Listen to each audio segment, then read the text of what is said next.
మహబూబాబాద్ జిల్లాలో జనం గుక్కెడు నీళ్ల కోసం ప్రజలు పడరాని పాటలు పడుతున్నారు. కొత్తగూడ మండలం జంగవాణిగూడెం గ్రామ పంచాయతీ పరిధి సరసనపల్లిలో మహిళలు ఆందోళన బాటపట్టారు.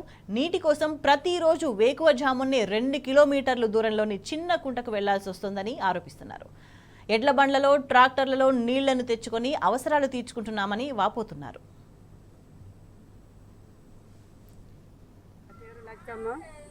మరి మా ఊరికే సవలతి లేక మా జనాలు అంతా అల్లాడిపోతుండ్రు మంచినీళ్ళు లేక.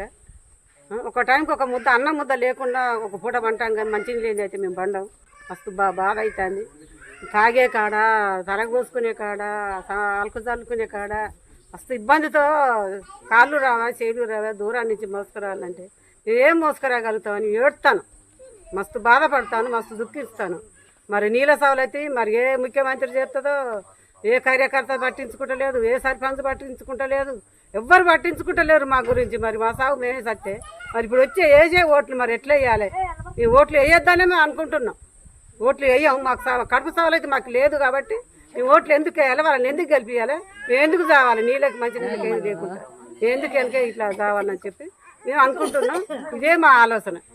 మా గ్రామం సరసనపల్లి, మాకు నీళ్ళు లేక మేము ఎంతో ఇబ్బంది పడతాం. మా కొరకు ఎవరు కూడా పట్టించుకుంటలేరు. మా కొరకు ఎవరు కూడా మాట్లాడతలేరు. ఏ సర్పంచ్, ఏ ఎమ్మెల్యే, ఏ ఎంపీటీసీ ఎవరు కూడా మా కొరకు ఎవరు కూడా పట్టించుకోకుండా ఉంటారు. ఇప్పుడు మేము ఎవరికి ఓటేయం, మేము వాళ్ళకి ముందుబడి ఇన్ని రోజులు మీకు దండం అని వంగి దండం పెట్టిళ్ళు. దండం ఏడబోయిందో ఇప్పుడు వాళ్ళకి మేము వేసే మా వాళ్ళ చేతుల మేము ఎక్కడ లేని ఇబ్బందులు పడ్డా కూడా మా కొరకు ఎవరు పట్టించుకుంటలేదు. నీళ్ళు కూడా మాకు బోర్ కావాలి, బావి కావాలన్నా కూడా ఎవరు కూడా సహాయకరం చేస్తలేరు.